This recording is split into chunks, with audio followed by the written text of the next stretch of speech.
There's an instrument in the hands of the ANC about what have you done with this quite minimal instrument? Why haven't you acted on it? And I think the answers from the media industry would be very interesting. We've tried to push them from our end. We're not owners, we are merely workers in the plantation. But I think it is something that they can be held to account for. On demographics, now we're talking about the newsroom. Talking about the newsrooms. The demographics on the management side are still also not acceptable. And I think that is, again, something that was covered by this particular report of that team. Now, when it comes to newsrooms, I think a lot has been achieved in the past 21 years. Newsrooms have truly, the newsroom of the early 90s, mid 90s, and the newsroom of today are very different. And the decision makers, editorial decision makers, it's very different now.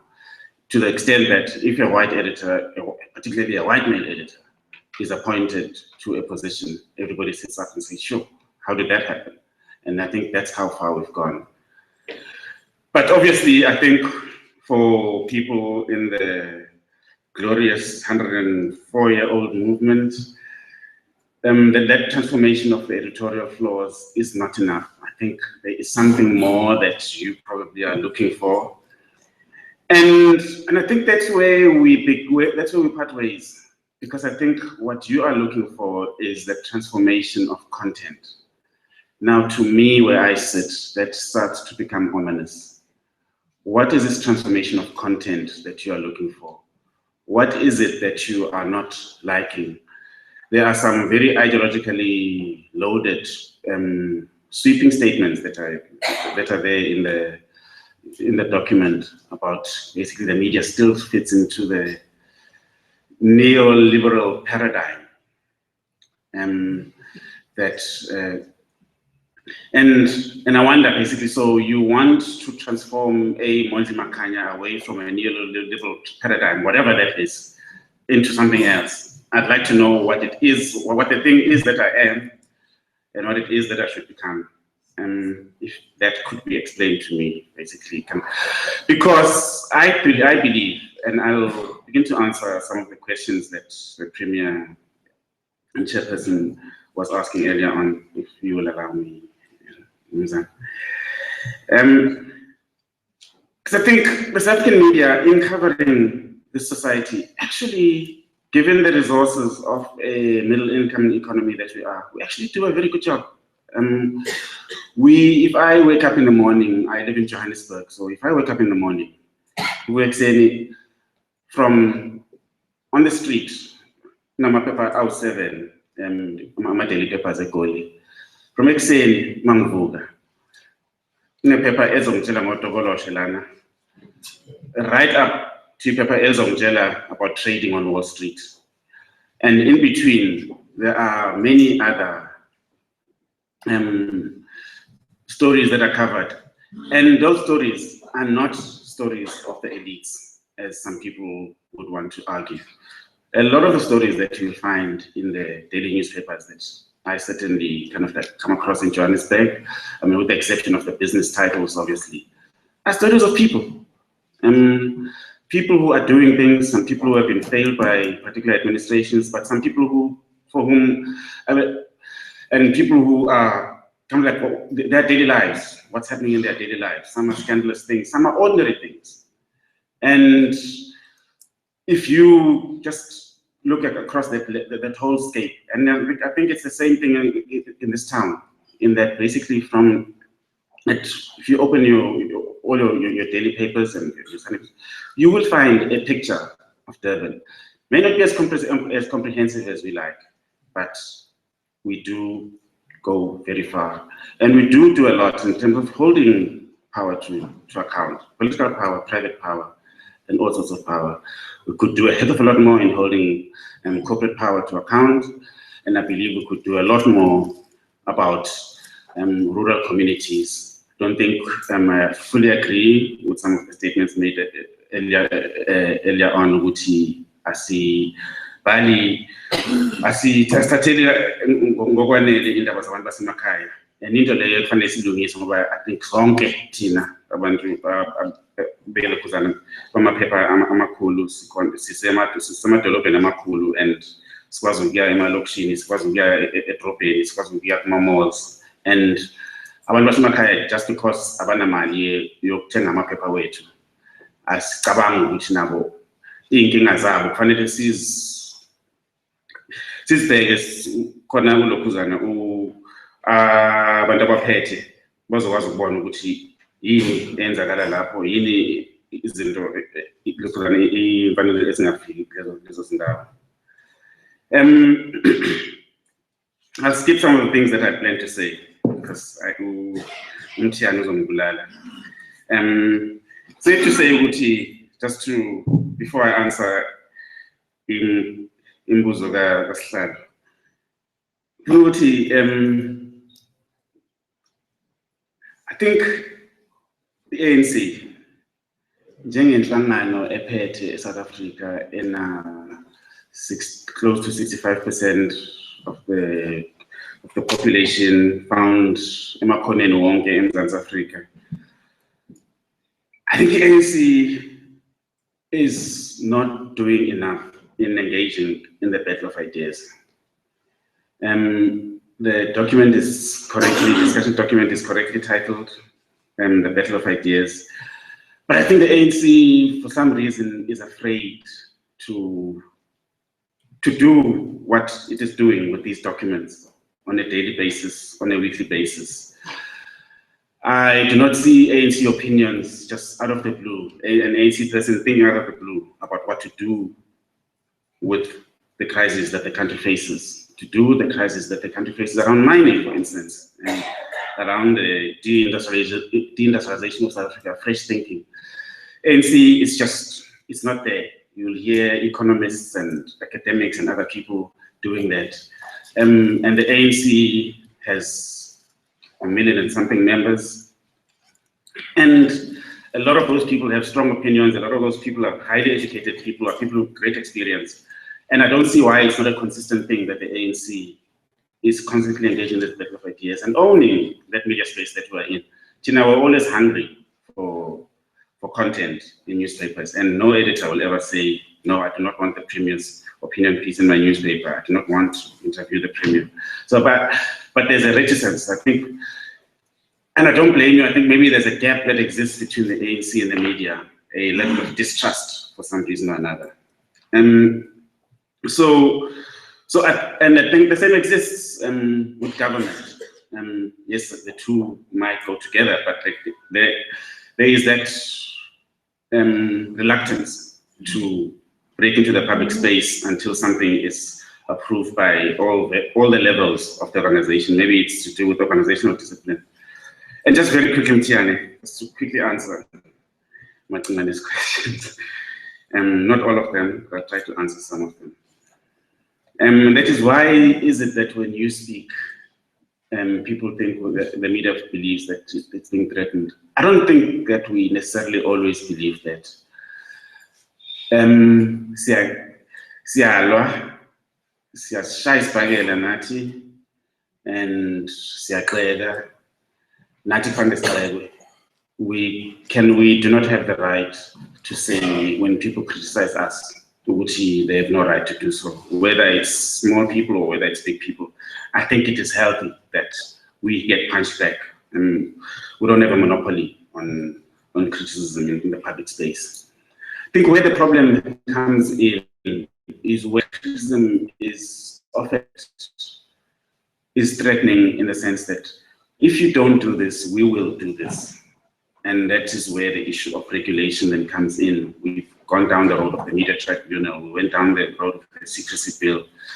And there are some leaders who do not actually like this particular space that we have in this country.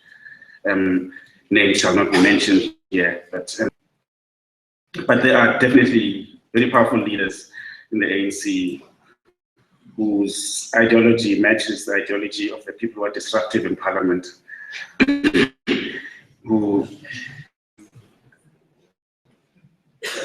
But so I think that's when we start to feel threatened, when we are threatened with advertising being pulled out of newspapers if the newspaper is not friendly to the government. That's real stuff. It's not just simple criticism. But by all means, let's meet in the street and punch. It's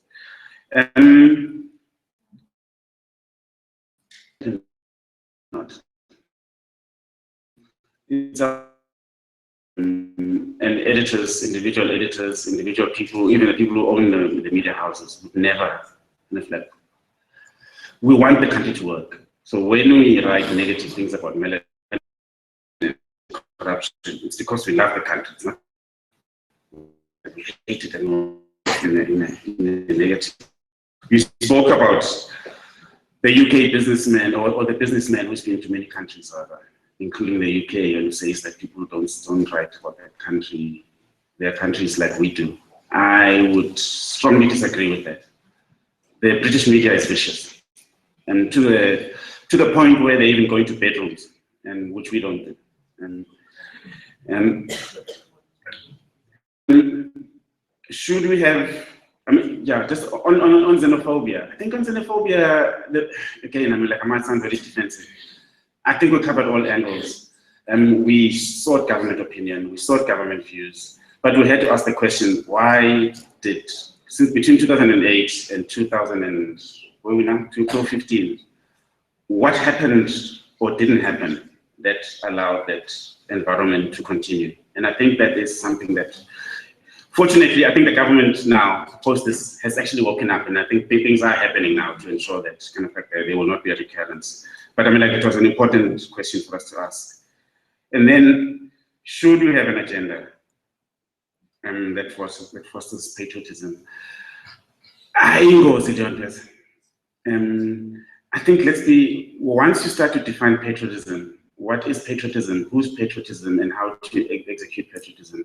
And I'll use an example of a country across the ocean. When George Bush and Colin Powell started talking about the weapons of mass destruction in Iraq, the American media bought it hook, line, and sinker. And they mobilized the public opinion. Respectable newspapers like the New York Times and the Washington Post, I mean, like, unquestioningly went with this thing. The British press, a lot more critical, including The Guardian, which is like closer to Labour Party, questioned Tony Blair about it. And British public opinion was mobilized against the war. US public opinion was mobilized for the war. And I think that if you get into a dangerous space when a media joins a patriotic project like that. There are many areas where we can be patriotic, whether it's, about good things. But maybe those we can, common issues, I think there can be a space to actually discuss those. But I think to foster a patriotic fervor among a people is a very deadly thing. And then finally, is media benefiting the whole of society? I think I answered that with the question about the rural communities. I think there we do fail. And in going forward, I think it's something that needs to be fostered. I think then that's where kind of like the diversifying of media, the MDDA then I think comes very important there. And even ourselves in the mainstream media in highlighting the issues of people in rural areas and much more remote communities. I think I've overstayed my welcome. Thank you.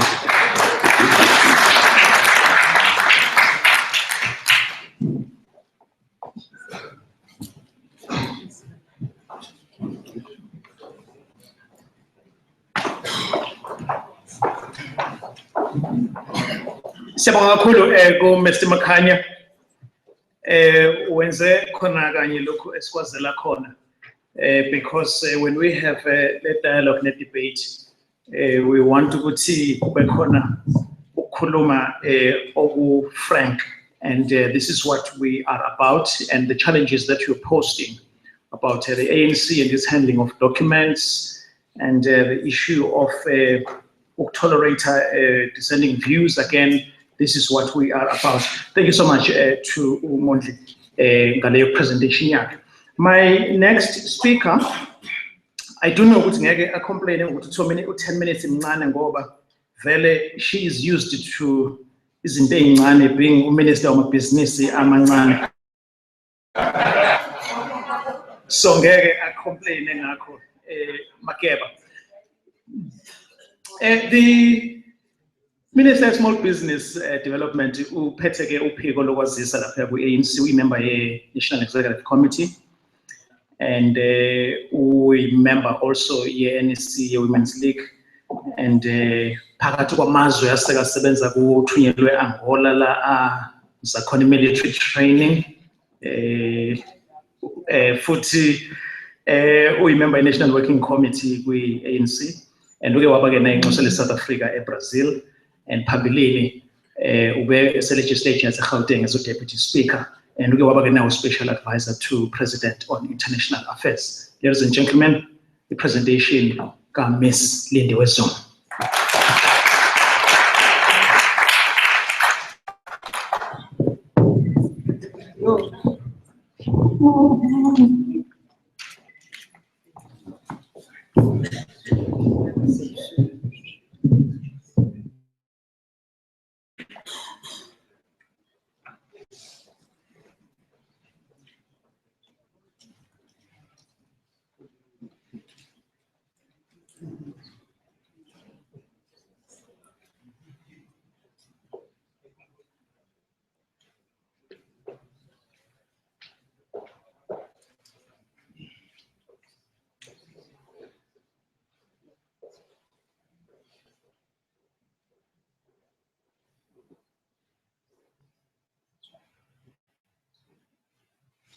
Thank you very much. Good evening to everyone who is here. The Premier of the province and all protocol is observed. Can I just mangqala nje ngithi ku the previous speaker, uMondli, obebuza uMondli, as the African National Congress, and in particular talking about the transformation, we want a Mondli Makhanya to remain a Mondli Makhanya, a citizen of South African agenda of the country. That's what we want. We want a Mondli Makhanya who writes what he thinks without fear of being thrown in jail or even killed for what he believes in. We want a Mondli Makhanya as a contributor to the kind of society we envisage as the African National Congress. We want a Mondli Makhanya also who remembers where we come from, where we are, and where we are going as a country. We want a Mondli Makhanya who also will be very honest about the experiences of the country in the past 21 years, the good, the bad, and the ugly part of it. We want a Mondli who would be able to tell the truth about the African National Congress, its performance, its capacity, its capability, as well as its weaknesses. We do not want a media that would be praise singing for anybody, because we don't believe as an ANC that if sine media ezocula nje ihlalela ukucula nje ingasitsheni nanapho sesihamba khona ukuthi si wrong, it would not be serving the country as a whole. I thought it might just be important for me to start that way. But also, the fact that we are here today is really testimony to the African National Congress and our quest to be as open as we possibly can, particularly in policy formulation, in policy development, but also even implementation. Are we implementing the things that we said we were going to implement or not? And we are here today because we want to reaffirm the position of the ANC on the importance of media transformation and ownership, particularly in the instance where we are still a society in development. we have a constitution, we have democratic institutions that support that constitution. We are wanting to really create and build a democratic, non-racial and non-sexist society. And those rights that are enshrined in the Constitution, which also includes media freedom, is just as important to the ANC. If you listen to what the Premier said when he made his presentation here, believe me, it's not different to what I would have said, because we come from the same pot, we are cooked by the same pot. We were cooked by the same pot even before. And I also want to say that involvement in African National Congress in the liberation struggle and the issues of transformation of the media were high on the agenda of the ANC long before 1994. And so people mustn't make the mistake and think that we are talking about media transformation, diversity, and all that only since 1994. If you can allow me to be personal, I'm a journalist by profession. I got a master's degree in journalism in Russia as way back as 1986. And at that time, my thesis were on the South African media and the way it had been reporting the 1976 uprising and the way the media was used to mobilize white communities, in particular against Black communities. So why did I want to be a journalist? It was by choice that I wanted to be a journalist. Nobody forced me. The ANC gave me an opportunity to go to school. And I had wanted to be a journalist because I believed that information is key to the transformation of any society. And therefore, when today I am the chairperson of the Committee on Communication in the African National Congress, it wasn't because the ANC looked at me and liked me, no. It is because the ANC sent me to school, particularly to study issues around the media. So when the lecturer was speaking here, he sort of like took me back to the days of listening to lectures and lecture rooms. And by the way, the journalists of today are learning in English. Now I had to read my journalism in Russian. My medium of instruction was Russian, so I had to do everything in Russian. Which brings me to another point of saying, I think one of the weaknesses in our situation is the fact that we are too much inward looking as South Africa. And just like South Africa, yonke into yethu iphelela la South Africa. And yet the world is way bigger and much more open. And therefore, when Mondli, for instance, speaks about the fact that he is proud of being a South African because freedom of speech in South Africa is what we fought for, is what we will continue to protect with everything that we have because we believe in it. Of course, Mondli also says that why doesn't the ANC should do what it did now by publicizing the documents towards the NGC. We agree, we need to do that because in order for people to be able to understand our policies, they need to engage with something that they see in front of them.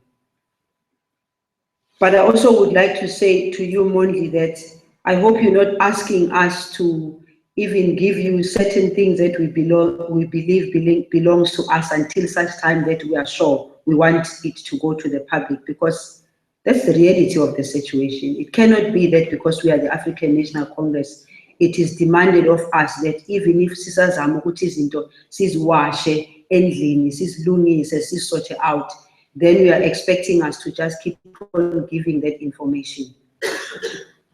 I think NAT is in a right as an organization to really things out. We've just come out of an NEC meeting where we had a whole range of issues that we were discussing. I'm sure the media saw the statement that came out this afternoon, this morning that dealt with the issues that we dealt with in the NEC. And when we issue those statements, I can guarantee you, we are very honest to what we discussed. But of course, being in South Africa and being in a place where there are new challenges, not only for our society, but for the ANC itself, you have people then who, despite the fact that we agree, which I guess decide in order for it to be good for me, it's in hand even nabantu engizobaxoxela lapha kwi-media, ubanikeze outside of the formal way of doing things. It doesn't happen. You'll have your insiders and everything, and you know, in the olden days we knew how to deal with such insiders, but we've got democracy now. So we will continue to be as democratic as we possibly can. And the fact that we have such in our midst, and the fact that we are tolerant of such in our midst, don't hang on to that for too long. We will soon not be very tolerant of such, because there's no organization, there's no party, there's no board, there's no people who allow such things. Even in boards, people go and sit in the boards and agree that we're dealing with this issue, this is public, this is not public, until we agree that it's public. But ke kukhona omondli abanendlela zabo zokubathola lapho. Now, media transformation is a necessary exercise in the space of public discourse and shaping the public mindset. And I think that the previous speaker spoke very well towards that. Media has been and continue to be a platform of influence to a point of being seen in some quarters, as the Premier said, the fourth estate. In the passage of time, media has extricated itself from scrutiny and accountability, as well as distancing itself from promoting and contributing in the space of social transformation.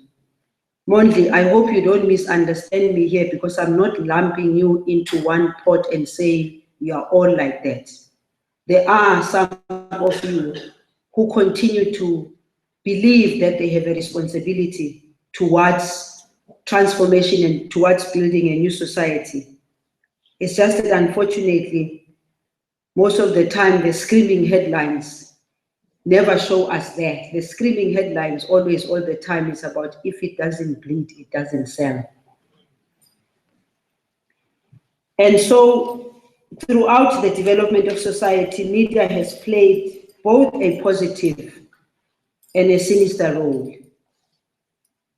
As we sit here today, Mondli, these are people who will always come whenever they are asked to come for discussion and debate. I don't know about the owners, the owners, those that want to see the money coming in all the time. I don't know if they are very much willing to always come to this kind of discussion where we can be able to discuss, or they prefer or editors babo no sub-editors babo. Behind nabo siyabafuna, we need to have the conversation with them, because we can't be having the conversations only with the journalists, only with the editors, when the owners of the media want imali yabo ukuthi ingene at all times, and if imali yabo kufuneka ingene, there are certain things that need to be done. In the African National Congress, I agree with you. In fact, you will see it in our documents that we are being very open and very blunt about even our own weaknesses in the system, of how we are not communicating as much as we want to be, as much as we want to communicate. There are those who see media exclusively as counterweight to state influence, and there is different views that sees media as a partner in promoting change and transformation. The ANC believes that the media should straddle these polemic positions by embracing both of them. In modern politics, media ownership has had a huge implication for media conduct and its role in society. It is worth noting that in developed economies, media's role defined in terms of dominant influence, whereas in post-colonial society, media tends to reflect the continued influence of the erstwhile elites. Monli, you yourself spoke about that, because the challenge we have here is that in many instances you find that those that are far away in the periphery, we don't think about them all the time in as far as information is concerned. We are even unable to use the tools that we have in front of us to make sure that we reach everybody, not only those ones who are able to buy the newspaper in the morning, not only those ones who are able to turn on the TV, but it's also about education, because there are those of us who are very far away, of our own who are far away, who do have the access to television and so forth, but what they tend to do is to turn on a few little lines of the TV rather than looking at overall programs that are there that are also much more educational. Media ownership in South Africa is yet to vindicate itself in terms of distancing itself from past influences. We do, however, have pockets of forward-looking journalists and editors, but they still have to contend with entrenched editorial slants that treat transformation as a government project. Transformation is not about government alone. Transformation is about all of us in society taking responsibility of that transformation. Transformation is about all of us standing up and saying something when we see young people, of course, young people with a reason, but young people not with a reason to go out and burn schools and burn hostels and burn libraries. We do understand the frustrations that they face, but those frustrations cannot be that then the frustration yabo bayikhiphela ekushiseni lokho okuncane abanako. Transformation is for all of us. I mean, if I look at what happened in Durban, what has been happening in Durban, if I look at what has happened in the Northwest and in a few other places where students have chosen to burn down cars, burn down accommodation, destroy property, I'm yet to see even our own communities, parents, those that live around the communities going out there and saying, not in our name. You can do all the other things, but you can't do this in our name, because now what government has to do, it has to go back and rebuild the very same thing that had been burnt. And so I'm saying the responsibility, even for the media, is to pass that kind of a message and not be excited and be happy to see students burning, because the unfortunate part of it all is, which part of our society is burning down? It is the Black communities. It is institutions which are supposed to be helping us as Black people to reverse the imbalances of the past and change what was happening in the past. It's not in white institutions. And those abangena izikolo zabelungu bavuka ekuseni bageze bahambe baye esikoleni. Sisale thina kufuneka for weeks we must stay at home. Right now they are supposed to be going towards writing exams. I don't think that many of them are going to be able to write those exams. So when we talk about transformation being a responsibility of everyone, that's what we mean as African National Congress. There are three dimensions of media transformation. The first one has got quite a number of elements within it. Content to advance societal transformation, which is the developmental role. And Mondli spoke about this issue of content. No, Mondli, we are not wanting to direct you as to what content you have to write. The content that you have to write is content that you feel when you write it, you can feel it in your bones that this is going to contribute towards transformation. This is what's going to contribute towards even correcting the wrongs that are even being done by your ruling party if you see those. That's what we are talking about. Promoting shared national values. Some talk about, does South Africa have any shared national values? I think we do. Because if we didn't, we wouldn't have been able to survive since 1994 today and have this constitution we have the institutions that we have in place, have the kind of leaders that we go out and vote for ourselves. And also we must be partner agents of change.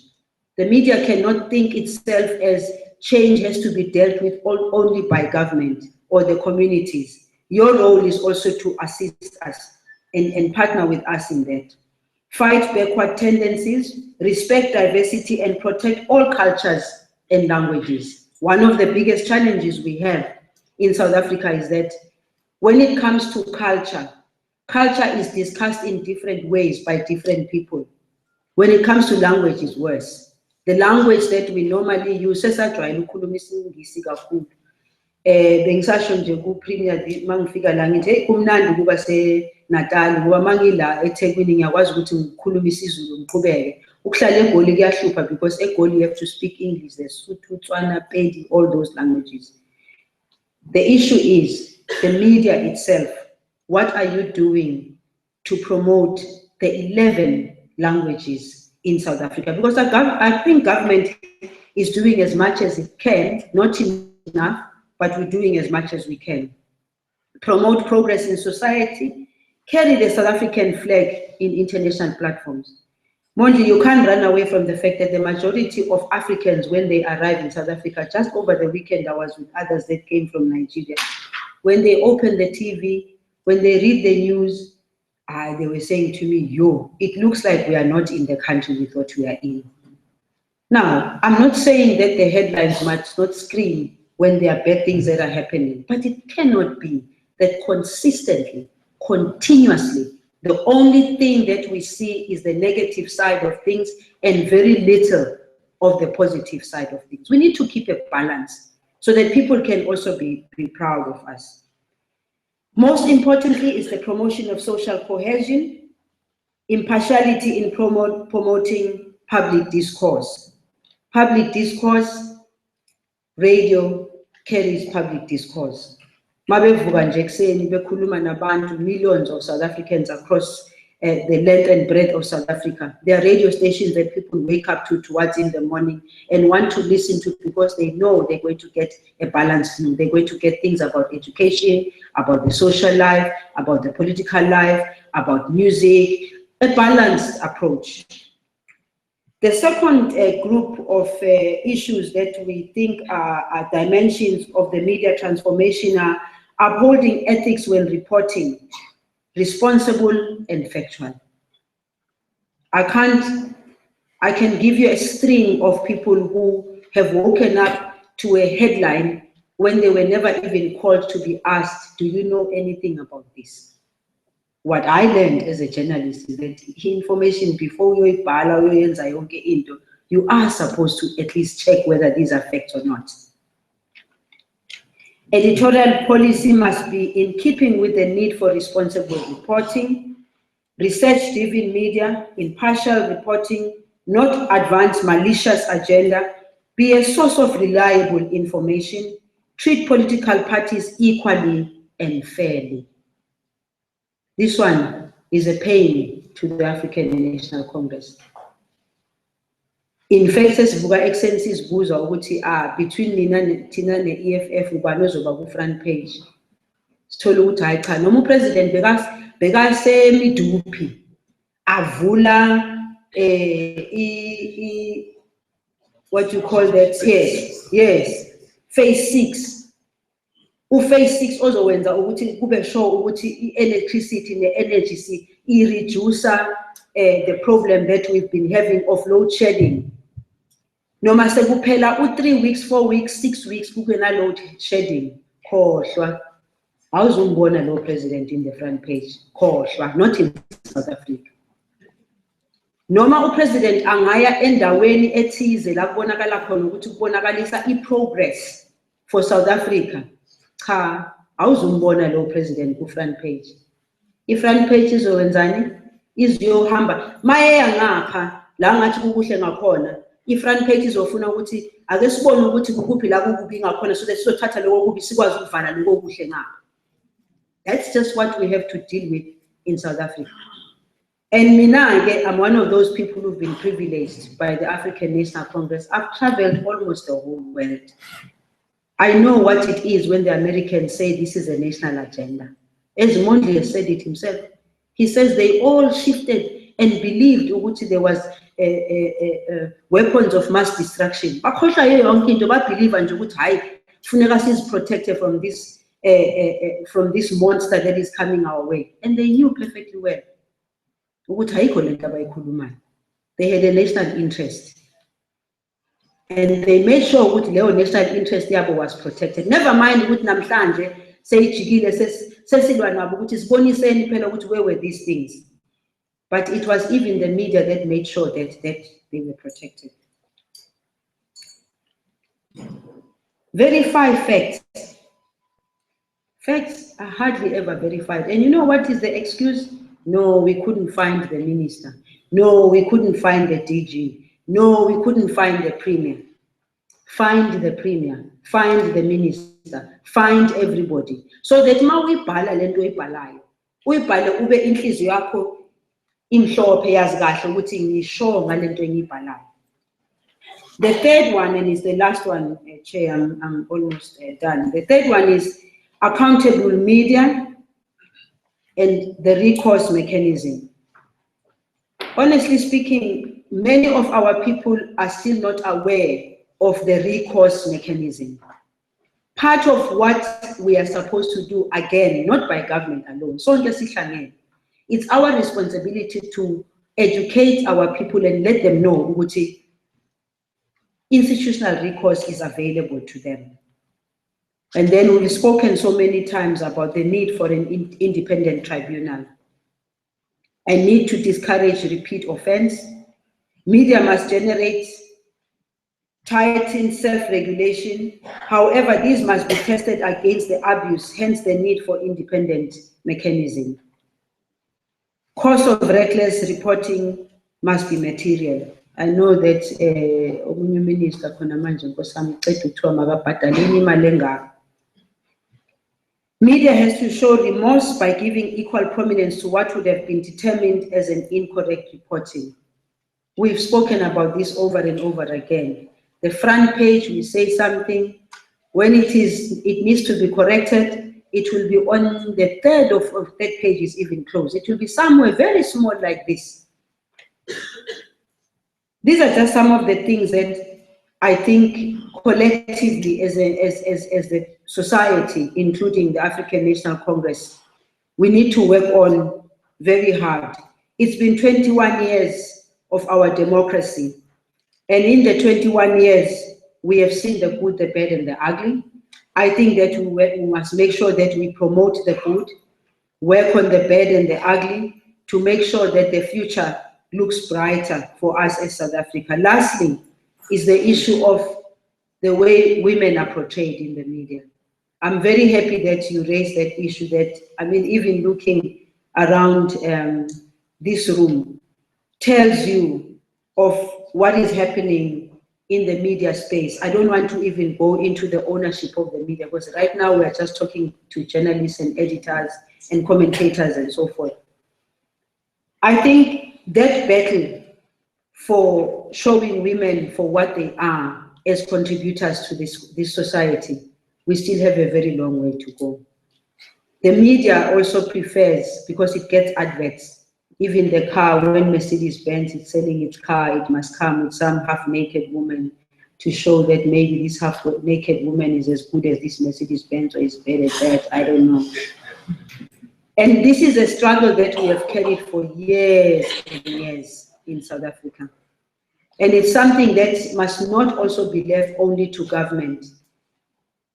The transformation of media, as far as we are concerned as the African National Congress, is the responsibility of political parties, of civil society, of schools, of institutions, of universities, because we want to truly build a democratic, non-racial, and non-sexist South Africa. I thank you.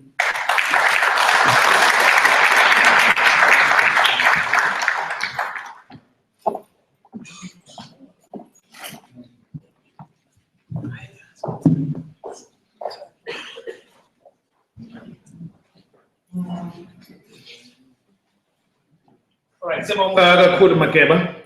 Siyabonga sikuzwile. Ladies and gentlemen, we've had our presentations from our panelists. So now, so your opportunity here, which is when forms for you to contribute.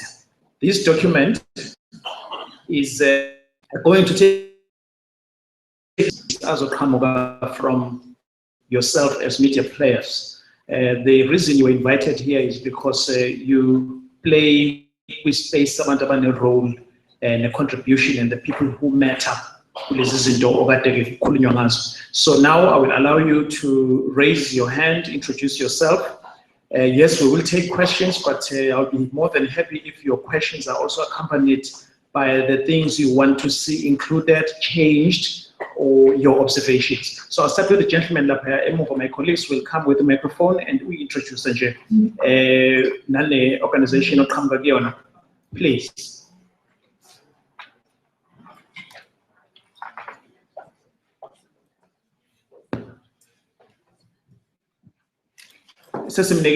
Microphone, yes. Thank you very much. My name is Simo Zulu, member of the African National Congress in Mosadla region. I'm going to have just a few questions, and it's not a mistake that they are all directed to Mr. Mondli Makhanya. One is, what is your view in relation to the recent apology made by NSFAS as it celebrated its centenary about the wrong things it did in its newsrooms during the days of apartheid? It didn't go too much into specifics about the things it did, but for those of us that want to read about wrong things that were happening in the newsrooms, the Truth and Reconciliation Commission report about the media and the role of the media in South African society becomes fundamentally important. So, and the second question, Mondli, is, do you think that there can be a common vision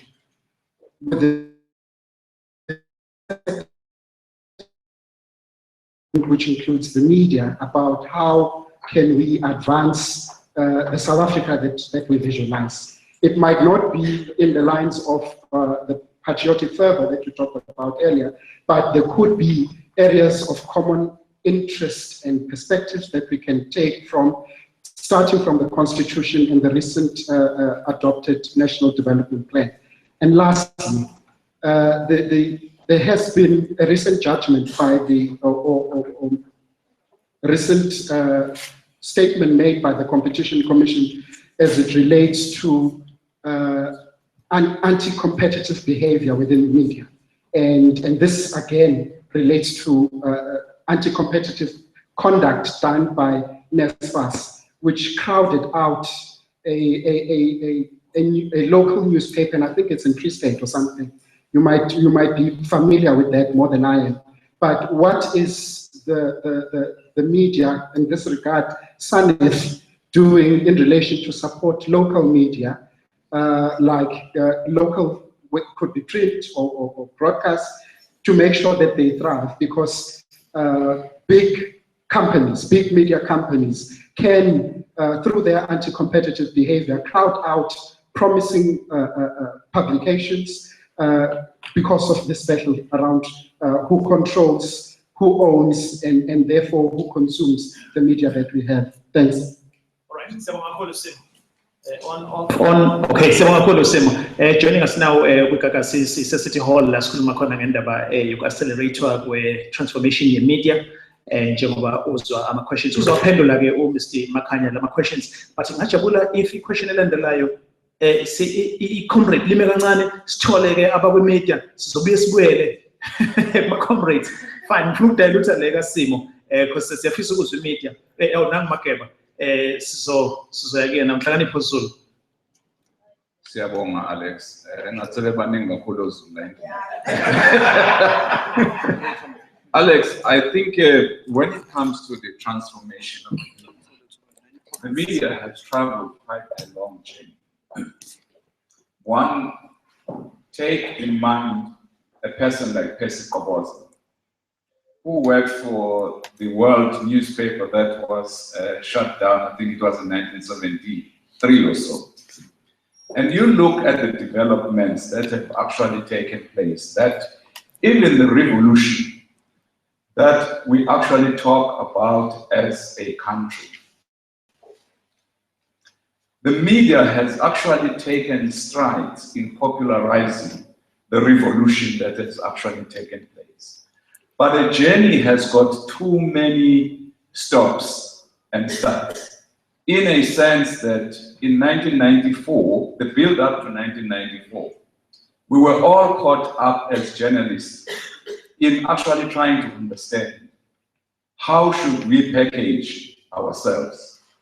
The first interview I did with Dr. Nelson Mandela, here is this child. I don't know what to say to him because he apparently understands it more because he has taken a lot of pain. But we carried and went along with him in bringing about the transformation, even though there were pockets of things that were actually anti-change. But you get into a situation now that the challenges that the government is facing, economic transformation, the advancement of government itself. But the difficult part with the advancement of government is that the government has contributed immensely in the journalization of news because of the financial muscle. That all the experienced journalists, in most cases, who should actually be pushing transformation and change, are now sitting in government. And I have to actually work with junior personnel, fresh from school interns, who I have to explain the very purpose of transformation. Now that is a problem. And then the whole issue of economic restoration.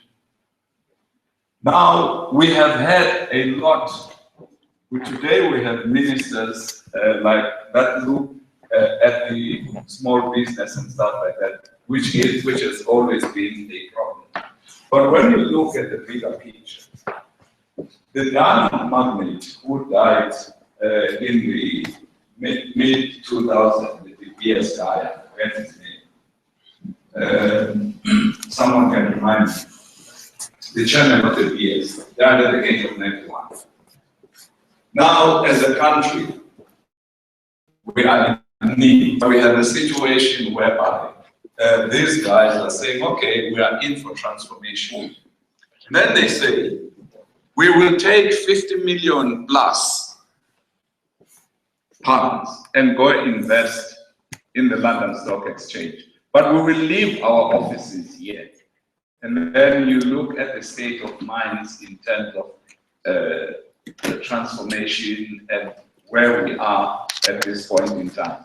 So there are contributory factors in all this, the economy. And the economy is sitting in the hands of minority. What should actually be happening? The reportage that government should actually assist in saying, this is what we are advancing. Because no one is fighting government. But transformation is, once we talk about transformation, there are these elements in terms of looking at transformation. The media has done quite a lot. The issues that are being raised at an academic level are essential, that this is what the media should be doing and stuff like that. And the documents that are there. But it is the problems that we are dealing with on a daily basis that we have to cover. Thank you. Siyabonga. Uthale phezulu ke uyi-regional editor SABC KZN. So the ngicela uzoyiphendula leyo ukuthi yakhe newsroom isi-transforme kanjani indaba ze-gender and content. Siyabonga kakhulu Makeba. We have another hand. I think usisilobe ephakamise kuqala. I'm noting you Ngobe.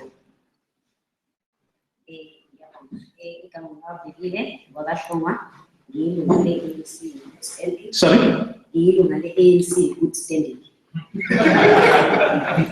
I have comments and a few questions. The first one, okay, the first comment is that I'd like to add to what Minister Lindy was saying with regards to what we're expecting. Additional to that, we will want to see journalists that looks at the society of our country and the country itself with so much love and compassion, such that writing what they write is more about the truth of what is going down, without sensationalizing or alteration of the truth. And then in terms of questions, the first question probably will go to the academic part of journalism, which is, are we producing patriotic enough graduates in terms of journalists and communication graduates? Are we producing the proper quality? Because we might be saying journalists have a problem, only to find out is with how we produce or what kind of a caliber that we produce of a journalist in terms of the classes. And then we obviously would not look into that only as to media graduates and journalism graduates, but that for me goes to every other graduate. Are we producing good quality, patriotic individuals? Thanks. And then what drives our work as journalists? I'm not a journalist, I'm an engineer by the way, so I really know what drives a journalist. So what drives a journalist is providing information. And for me, those are very important questions, because what drives you will determine what you write and how you write it. Because if it's a selling story, you're obviously going to go for something more negative so that it will be catchy on the eyes of the reader, so that the reader will buy. But if it's about information, you go for the truth, and you will obviously write the truth. In terms of the posture of the journalist or media against vis-a-vis the ANC and government, there's one thing that one has noted in the past few years, is that these are things that may sound pitch, but they are true. A negative story will not need to pay for a slot in any form of a media. It will not pay for a slot, but good stories will have to pay for a slot. And I think the comrades that are in the government will tell you that they will have to pay certain monies to make sure that they are able to tell us as society about what the government is doing in terms of development. It says a lot about what we value and what we look as important. Okay, angikubambela comrade, angikubambela usokela. Nomsizwe bafanele siyabonga. Sithatha nje izandla zokugcina ngibonile ku-Eric Bende phakamisile from Ilanga. Siyabonga. Eric Bende bandaba Ilanga. Akukuningi engizokusho, kodwa bengikuxwayisa ukuthi udaba lokuthinta i-content bengingacela ukuthi liyekelwe kuma-editors nakuma-news editors. Ngoba ngiyaqonda khona ukuthi kwesikhathi esiningi umuntu uma ebuka esibukweni akakuthanda khona. Now i-media yona role yakhombisa ukuthi siyisizwe, siyi-society sinjani. Ngeke isibuko sithi umuhle ungemuhle. So kufanele uku-accept. The sooner you accept ukuthi you're not dressed up properly, the better. So I suggest ukuthi i-issue ye-content mhlawumbe is one of the issues mhlawumbe esingathi singaze ngithi siyaqhambela noma sisithanda ukugabavula kakhulu kuzona, ngoba njengamanje sibonele la KwaZulu-Natal sinenkinga yaliyo Anckzn. Abantu bakithi unable kuya emsebenzini, khona nabadutshulwa behambela. Now you can't then ukuthi lokho kufanele kuyodiscusswa at the political level ukuthi what newspaper should carry. Our role as newspapers is to say kuna problem. Automatically they've taken over our streets, abantu are not walking free. Something must be done. So that I think that's what the media is about. Is about in all. So okunye mhlawumbe media ownership ngiyavuma ekuningi okusadinga kwenziwa, kodwa ezinye izinto ngicabanga ukuthi khona lapho ekufanele sibuye nganeno, ngoba mhlawumbe eminyakeni engamashumi 50 azayo ngeke sithande manje izinto seyishintshile.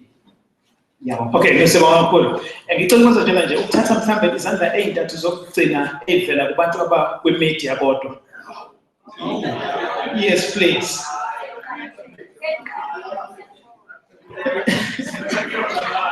Okay. Ngisibonisa ndasale insizwa semva kwakho. Sokhala kuyona. Yes. Imnikeze futhi yes. Khuluma sikuzwe. Untando bakaZondi khona la eThekwini region Kenengdlovu Zondo Makhosi Nyoka branch. Cha owami umbuzo udirector bekona impela command lapha eLindiwe. Ngoba ngibona solo sibuya sikhala ngoba ayikho umuntu ongazi njengamanje la limit eSouth Africa under public scrutiny. For simple reason and obvious. Sikhala ngayo ukuthi i-reporting pattern yayo siyayibona ukuthi ibuya ngazi ukuthi ayikho objective. Ngaso sonke isikhathi.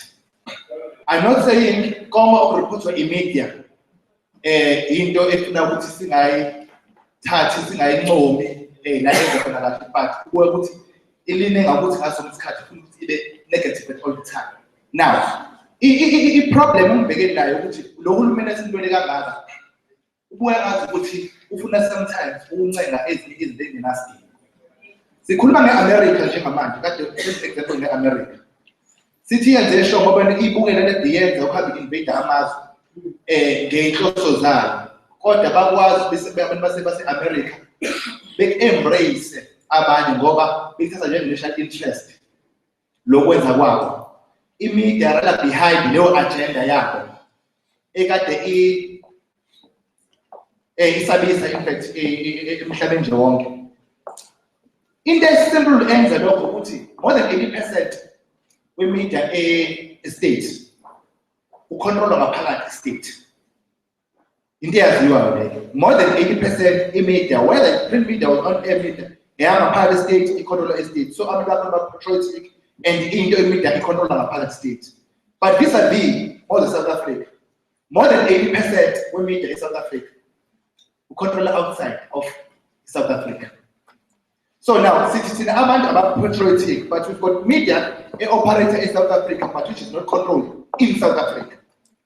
Now, what are we expecting then? Now, so kuluma ngani kakhulu sokhuluma ukuthi abantu ababe patriotic. Uzosho ukuthi umuntu ababe patriotic ezweni avele engadlali kulona. And uma majority media in South Africa is a commercial media. Iyakuna le debate wena sisiyokuthi uma ukhuluma ukuthi commercialize abantu bafuna ukubheka ukuthi yini abayidayisayo ezothengeka.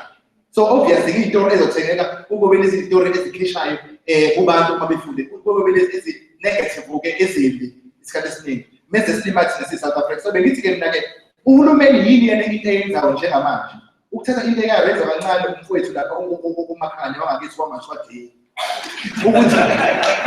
ukuthi lento lena kwabakhona ithi labakhona ila nabanye bethu elizama ukuthi it take over imedia but along the line labo lapho bisilakhathala. So imedia phindela kukhulu abantu abakhiyo aba-white abangahlali futhi eSouth Africa. So now uhulumeni ke sengigcina ikuphi akwenzayo ukuthi imedia ngampela imajority media ayicontrol eSouth Africa. Okay. Asengiphumile gcobe kayihlanu. All right, dosizwele zonke. Sesangasekugcineni ke manje. Nasi sandla lapha emuva.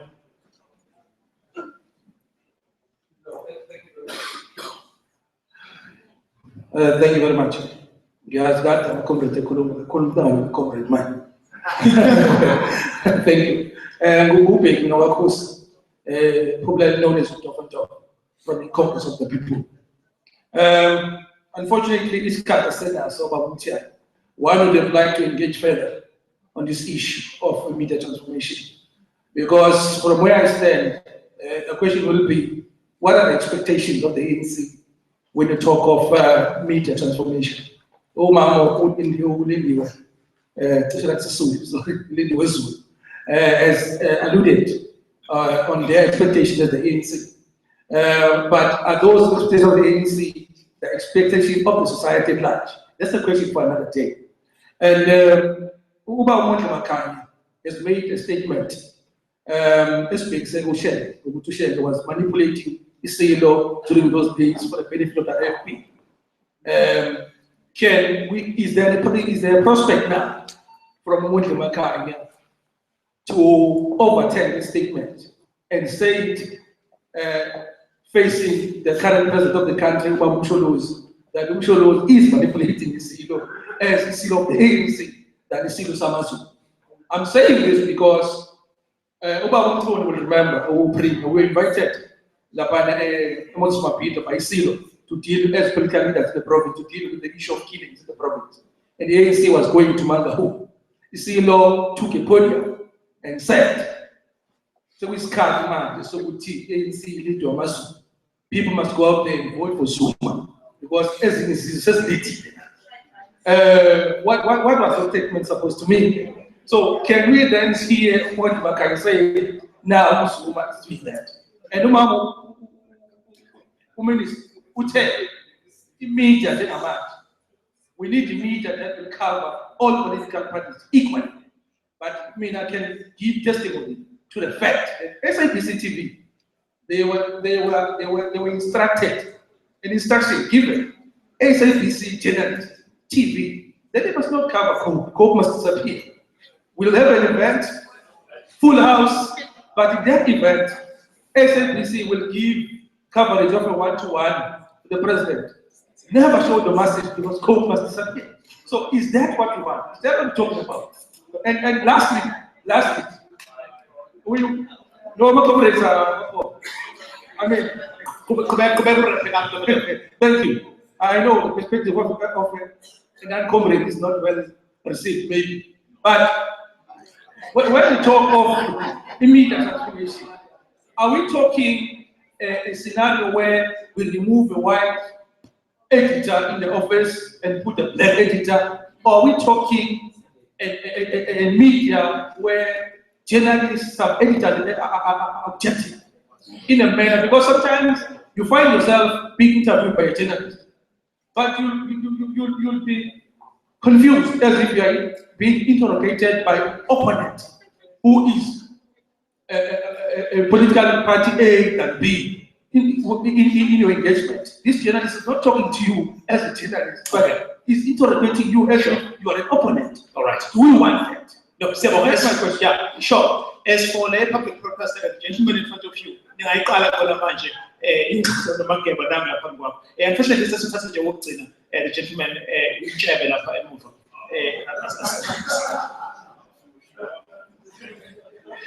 What's the forgetting? I think all women of move with our South African citizen. I think the point that is very important, we need to agree in principle, because I know Tisha Stella was very firm on this point of the content cannot be challenged. But I think there's this perception that is created with the media can say whatever it wants to the government and ANC because it has a freedom. But once the government and ANC responds and challenges, then the government is perceived to be tampering with the content of the ANC. For instance, when we talk about into a media, let's say it's September 11. Every journalist in America, their focus was one: why they have been attacked. That whether they're Democrats or Republicans, I think that's one. Secondly, when we take in our context as a country, if the ANC has said as the NEC and releases a statement, that doesn't make headlines. But what will make a headline is a source. So these sources have become so dominant in the media space that nobody questions that ethical, that are in the right space or not. I think what the ANC is saying, as a South African citizen, what I'm trying to understand, the ANC is saying that give us a fair space. Helen Zila was perceived to use the government money to campaign in the Western Cape. It only lasted 2 days. But there are stories in the media that every day they come up. So I think the fair point that we need to look at is to say, are we balancing? Are we giving the government a fair opportunity? The very same rural areas. If I follow journalists from Wambona in the north of KZN, does the issue of transport become an issue because of the rural area as opposed to someone from the lands or a Chatsworth or a Bali, so to say that? So those are the things that we need to balance and think about them. And the last point about women. If you look, I'll just make one example that I set down. Ubona was verified not just only as a woman, But the society, we have a story here. A man who cheated on a pregnant woman. But that's not the story. The story is a man who went to a certain woman, therefore this woman is a wrong woman. It reflects what's wrong with our society and how we analyze. It read a story to say how many men did woman things. And nobody said anything. So it shows the attitude that we have. Therefore, Ilanga must understand that the content is saying about it. What are we teaching our society? Our patriotic system is being promoted and protected. We should try to transform the society. Well, told I put the protection of one and all right, thank you. Okay. Good questions about the panel, so this is a color to yes. Yes.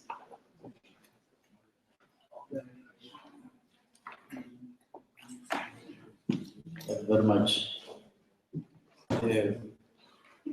I just want to take the comments or respond on three issues. First one, the transformation for it as a matter of principle. Transformation goes beyond, I think one of the panelists put it very well, goes beyond changes in terms of race in the newsroom, goes beyond that. You need speed, you need quality, or you need that, but you need more than that. And I think that suffices. You have to include age, put people early, higher up. You have to put experience across rural, urban. So transformation means quite a lot of things, including making sure, among other things, that your space for patriotism, national interest, and all those things. Le yesilo, most who call 1992, you should have enough. Most of none, kakulu, hamsala kahle uses as they call it, then you have no answer. Then let me provide with an answer for you on that. Ukhozi lungakabe ukhozi makebe. Lalo interviewer uMadiba luthi i-ANC inhlangano yamaXhosa obiholwa yiwo lewona uzophendula uthi Madiba waba nje straightforward. What in the national executive corner Jacob Zuma, and he was there. Corner Osazane Zuma, she was there. What do corner Harry Wala, he was there. What do corner Jeff Haddon, he was there. What do corner Wallace, he was there.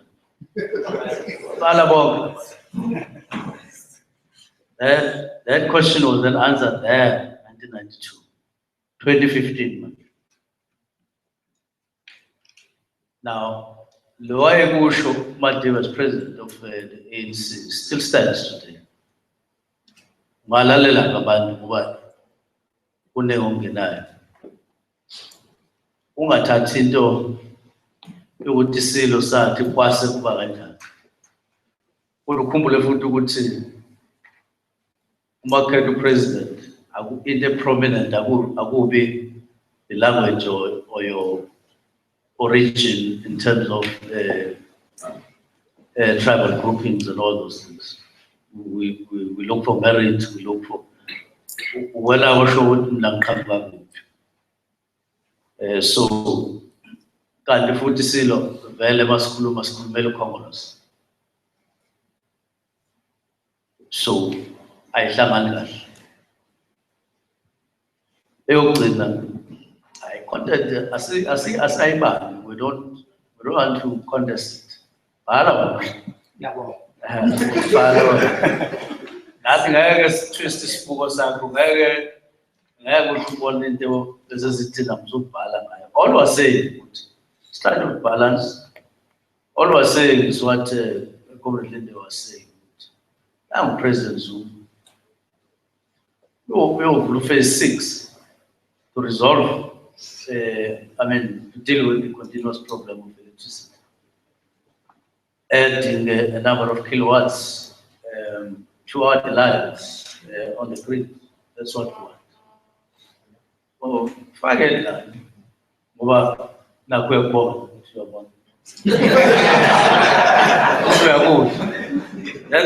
that's what we do. Don't turn to the other side. That's all we were saying. I see you. We're not going to come and dictate to you. No, don't. Kunomufaka okubi isonto lonke. Asizukufonela. Wena isonto lonke, wena isonto. Kodwa sizothi nje ungasena space ayala zokufaka noma ngolwesithathu yabona lokho. Bese uqhubeka. That's all I was saying. Thank you very much. All right, so kakhulu. Makucingwane sihlalo in province ngiyabona ukuthi ikhona impendelo ezoqhamuka lapha kuMnumzane Makhanya uthini Makhanya editor in large lapha kwi-City Press. Yeah. Okay, so I've used the platform I do not necessarily get my questions. Pendula Umake and some of the perceptions that exist about accountability.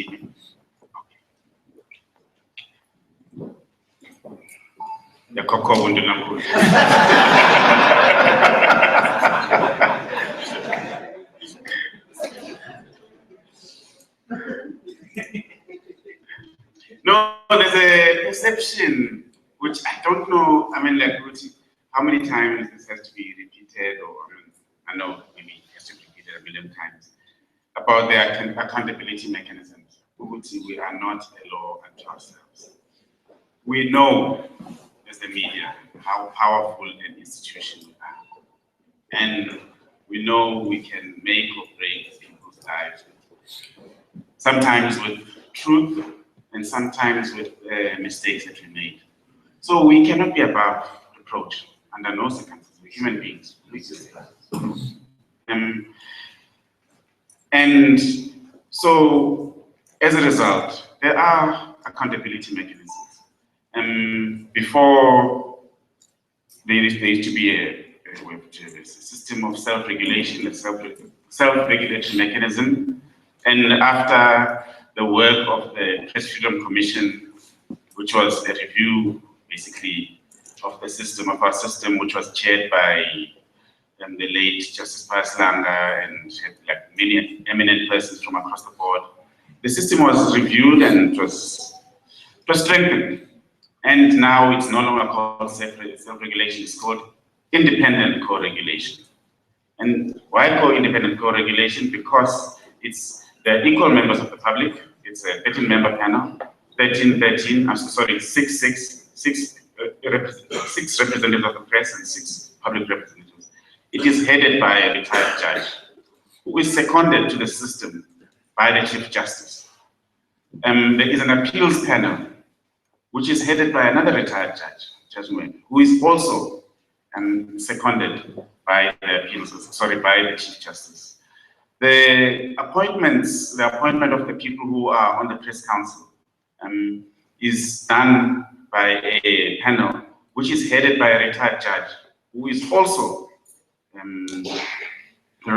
seconded by the Chief Justice in such 5 years. So the system is, as we call it, independent co-regulation, because actually the public, the press members on the press council are actually outnumbered, because the judge actually kind of like tips it to 7-6. And it actually is a very effective system. I don't know why people say it's not effective. It is used very effectively by members of the ANC, by senior members of the ANC, by members of the ANC at different levels. And they've had good results. We can ask around. I mean, like, and sometimes it will go against you, sometimes as in any education system. And ANC people who have actually used the system will tell you about basically kind of the experience that they had with the system. I mean, like, and it actually has credibility with people who have actually been inside the system. And it does punish the media very harshly if we have kind of like breached the codes and done things wrong. The ombudsman tells you, I mean, like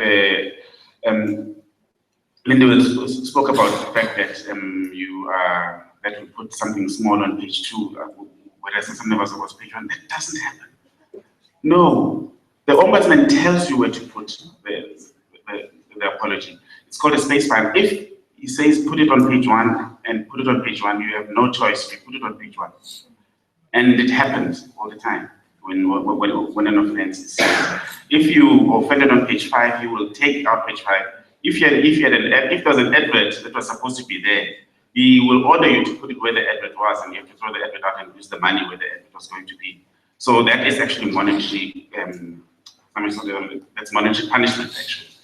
And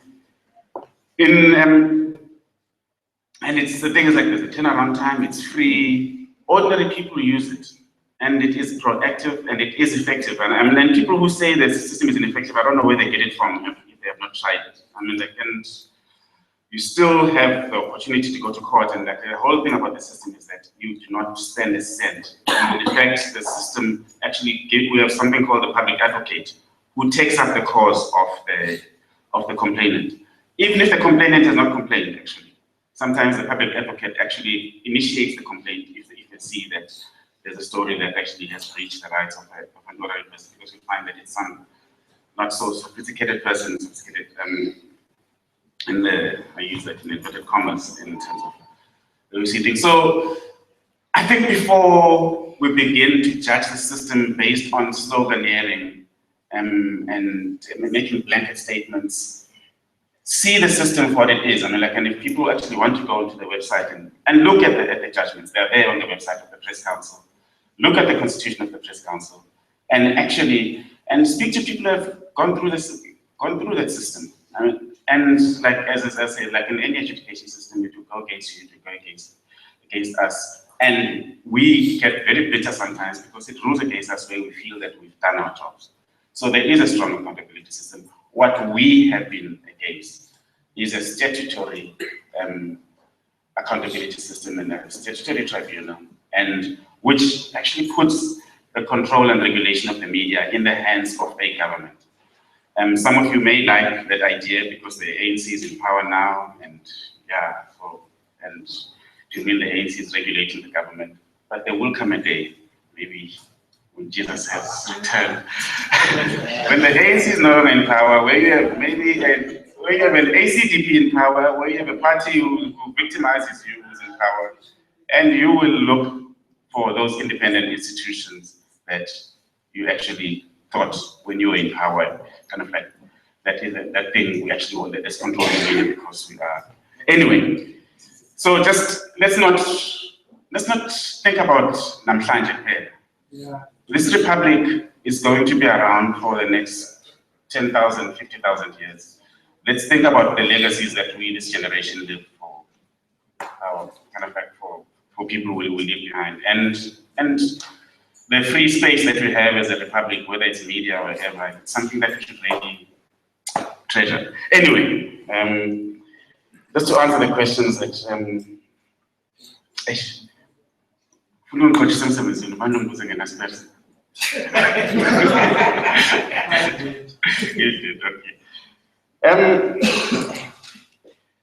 the apology. I think, the response to the NASPERS apology, I saw some responses, people saying too little, too late. Yes, you may believe so, because maybe they should have apologized a long time ago. The role played by the media during apartheid was basically, it was atrocious, and I think Commissioner spoke about it just now. And the media cannot claim that, I mean, like the majority of the media, the mainstream media, cannot claim to have been innocent during apartheid, either by commission or omission. And many media houses looked away and were not prepared to take risks. And some actually promoted apartheid. And within NASPERS, in 1996, 97, when the media hearings were held, many media houses went there and they whitewashed their role particularly the English media, they whitewashed their role in the TRC. NASPERS didn't go, the bosses refused to go. And some editors and journalists actually did go and did their own independent submission, basically admitting about what they had done. I'm not sure if the current CEO was one of those, because she was a journalist at the time. So I'm not sure about that.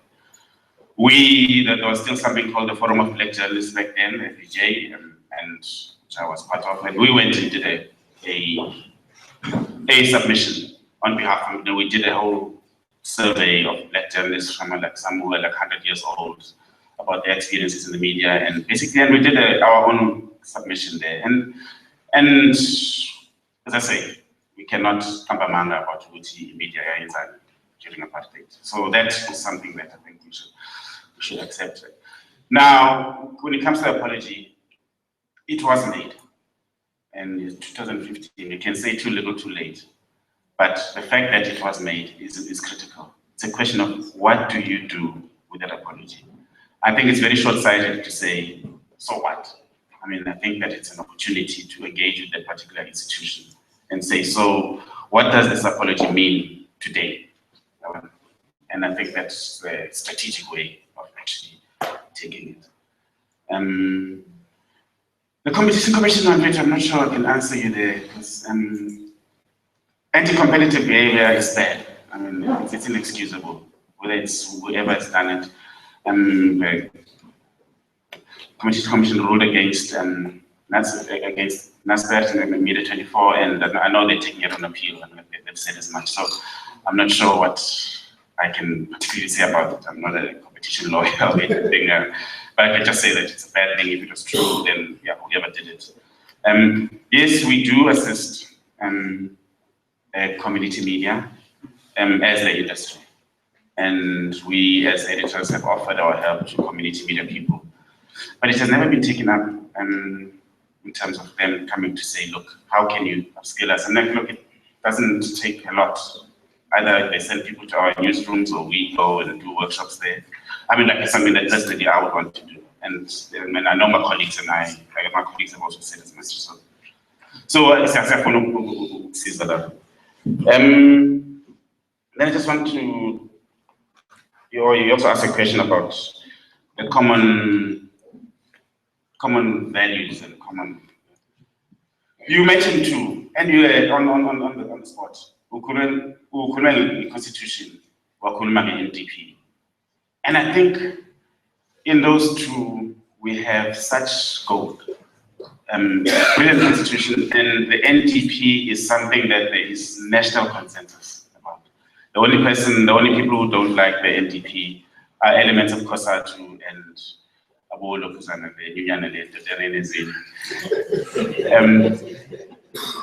but generally, the rest of society is very much behind the NDP. And I think that it's something, again, that the ANC adopted the NDP in 2012, in Mangaung.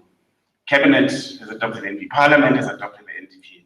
But there is such little fanfare about it, like to say, hey, here's our thing, kind of like this, yeah.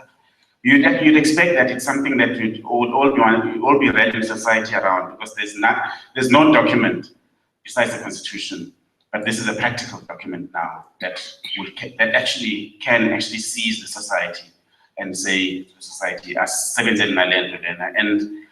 and there are practical things in the NDP. If we achieve 20% of the goals of the NDP, would be a different society.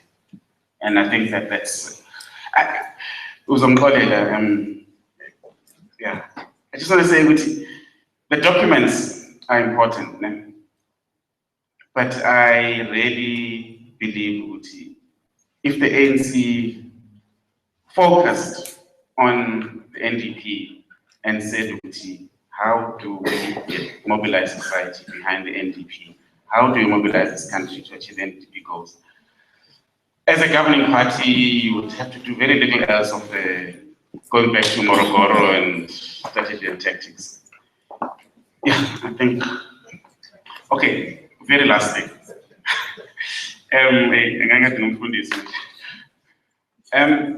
There was a point made here about 80%, I do need to correct this, which 80% of the South African media is owned by governments. And that's patently not true. I don't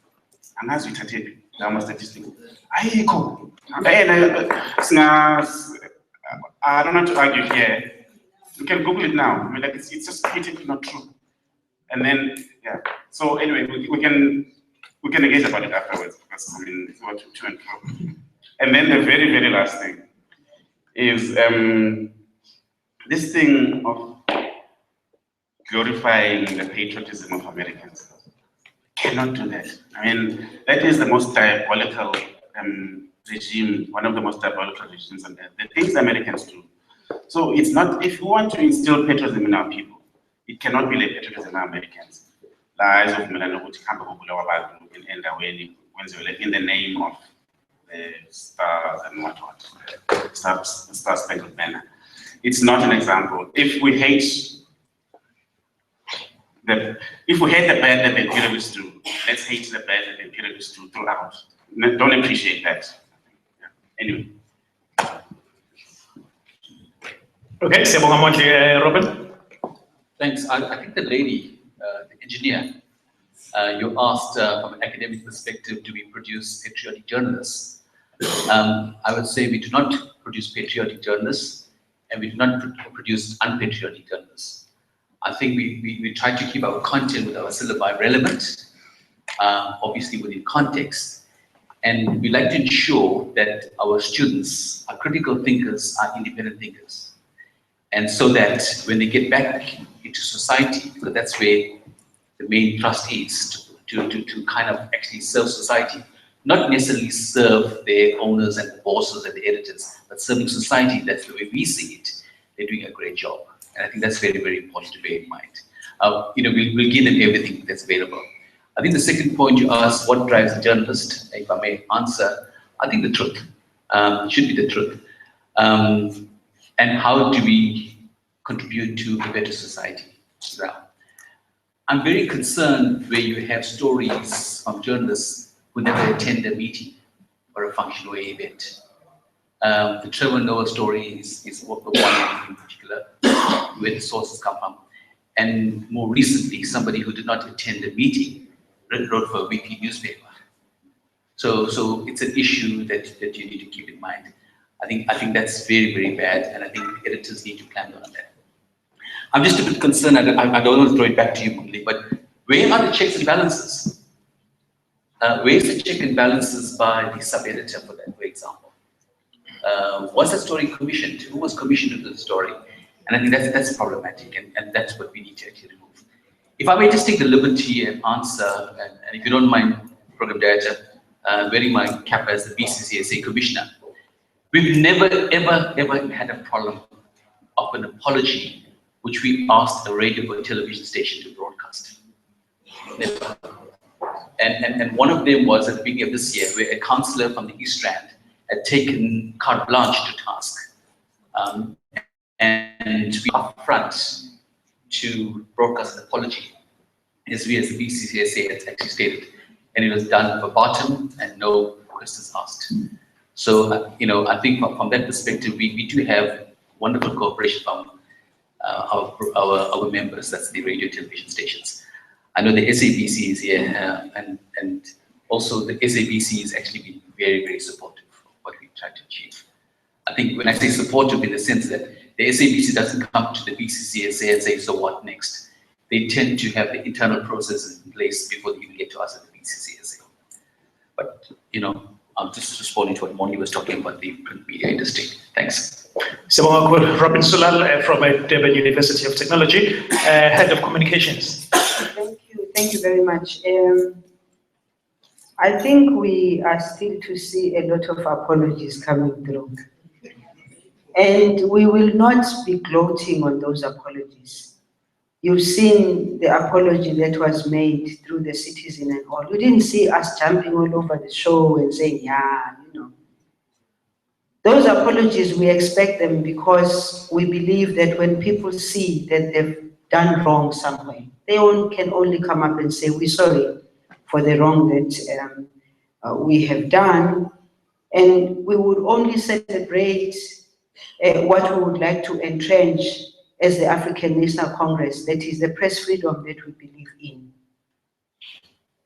As to the issue of the reporting pattern not being objective, that's the main reason why we have to engage in this, because we do believe, anyone who doesn't want to believe that we are engaged in a battle of ideas. We like it, we don't like it, those are facts. We are engaged in a battle of ideas where others want to show that what they have, what they are capable of doing is better than the other.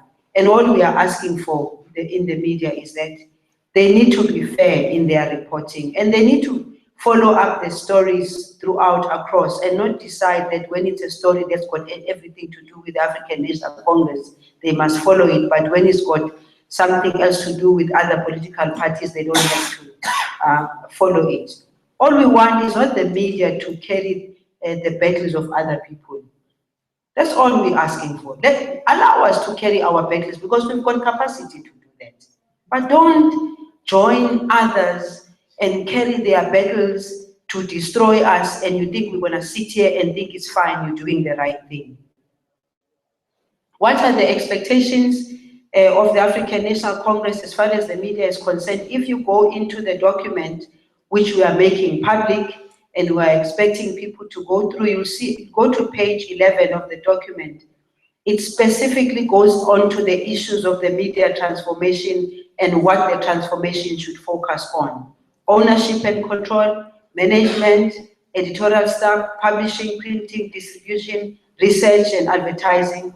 Reporting must reflect the needs of everybody, children, both genders, rural people, all classes, language and content. The issue of content, I think, Premier uphendule kahle indaba ye-content, that never do we want to get into the editorial room and be the ones that tell you what to write. However, when you write things that we know we are wrong in your analysis, or we are wrong in facts that are on the table, we will challenge you on those. But also we mustn't run away from one reality of how complicated sometimes newspapers, for instance, can do things. Let me just make an example. We have a headline on one of the newspapers that says, it had something to do with isikhathi sendlamu la eKZN. There was some issue of amantombazana who were taken, I don't know whether they were amadimoni or bebenani. Then the front page writes about the president being mocked by those girls. Then somewhere in the middle, it then says, you have come here to bring demons. Then somewhere in the article, it then explains actually what happened.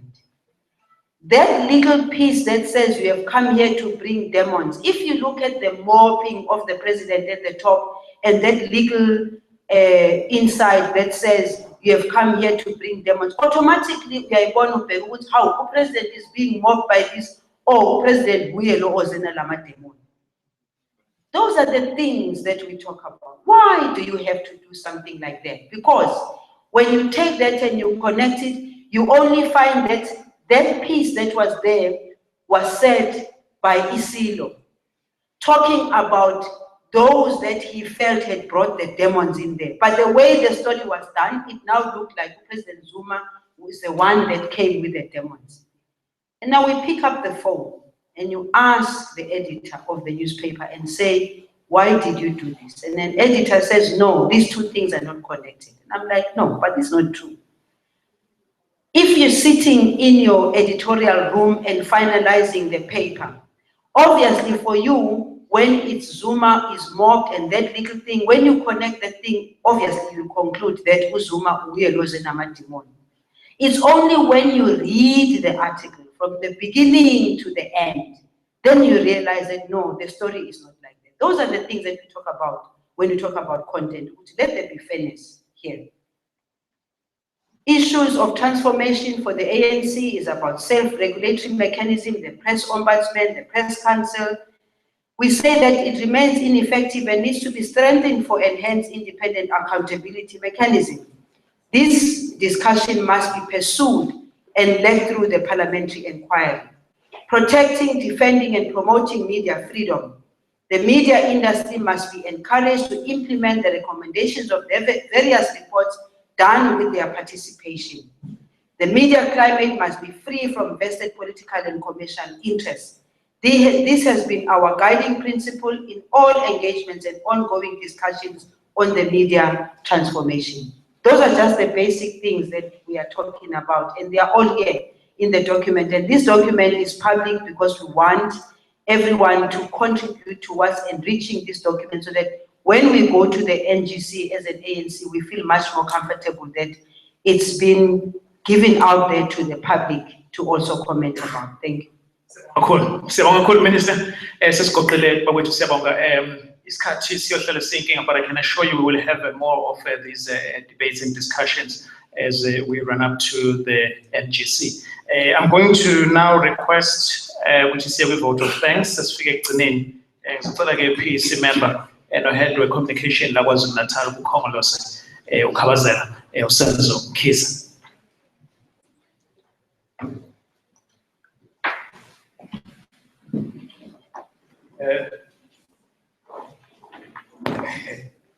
Thanks, Comrade. Thanks, Honorable Alex Mtian and Comrade Maula, because this is an ANC thing, even though you are not an ANC, because at the end of the day, they will question you. Thank you very much, Honorable Member, Program Director. And also thanks very much for the participation in the even the present Yabanda Igakugas also would like to appreciate the contribution where Abandu Weslugana, Amataska Babenigazo, Comrade Lindy Wezulu. I know that you gave us a lot of contribution and suggestion. I know Advocate Robin Sulan. I always call you my advocate, not even your name and everything, my advocate. Thanks very much also, Nanogutige.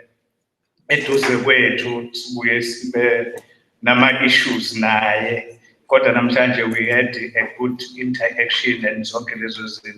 Thanks very much also, and I would like also to thank Baba Umakanya, a contribution and also my participation.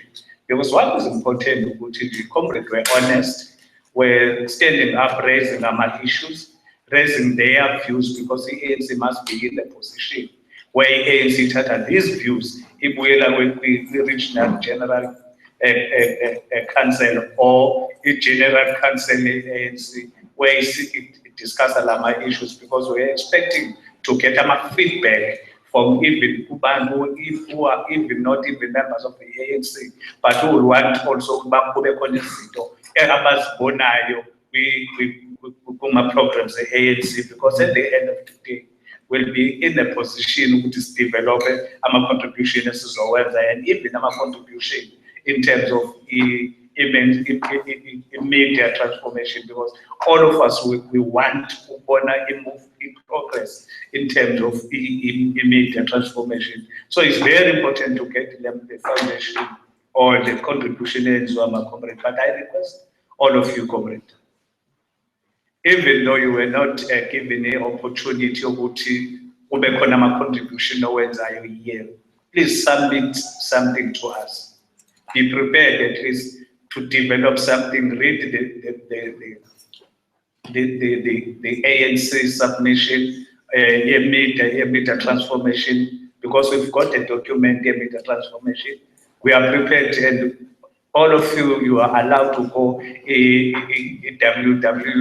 anc.com.za. Then you'll get this document, look at immediate transformation, then write something, make your own contribution.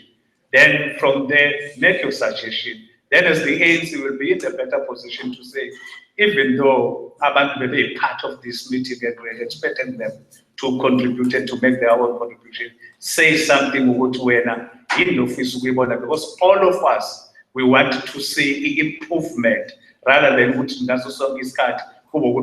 confrontation amongst ourselves. So it's very important to engage each other. Not to go to the umuntu kusasa ke oyobhala ngale gathering or ngale session. Le session nje beko ukuthi sikwazi ukuthi sikhulumisane. But thanks very much also baba Hlakanipho Zulu noma ungazange because ngibonile ukuthi wenze nje contribution, but at the same time we respect you and also and the contribution esaziyo ukuthi nizokwazi ukuthi nisilekelele kwezinye zezinto. Not only ukuthi kube khona ukhozi la kwaba khona abanye abaqhamuka igagasi, but also we are expecting even ama-community radio station akhona ukuthi akwazi ukuthi abuye azo-assist in terms of making sure ukuthi abantu bakithi bayayithola i-benefit or bayakwazi ukulalela izinto. It's very important and critical ekutheni sikwazi ukushare ama-information and also expect abantu abafisa ukusenzela yonke into abafisa ukusenzela yona in terms of ukuthi sizwe ama-views wabo, because we must not only give ama-views and suggestions, but at the same time we must accept and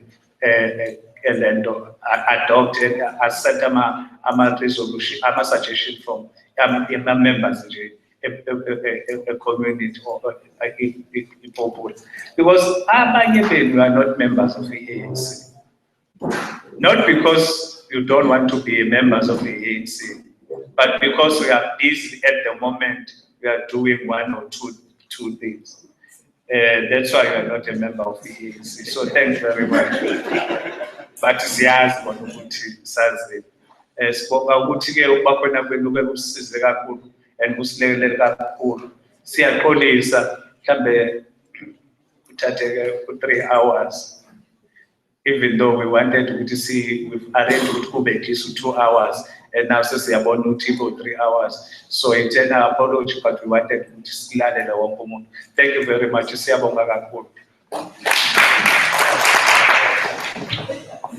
Siyabonga engathi ngizwe ukhabaza lusekhohle uthe kunebhayi evuliwe manje ningaqale yahlala. Siyabonga kakhulu bakwethu ndibambe kahle sebuyela ke emakhaya. Siyabonga.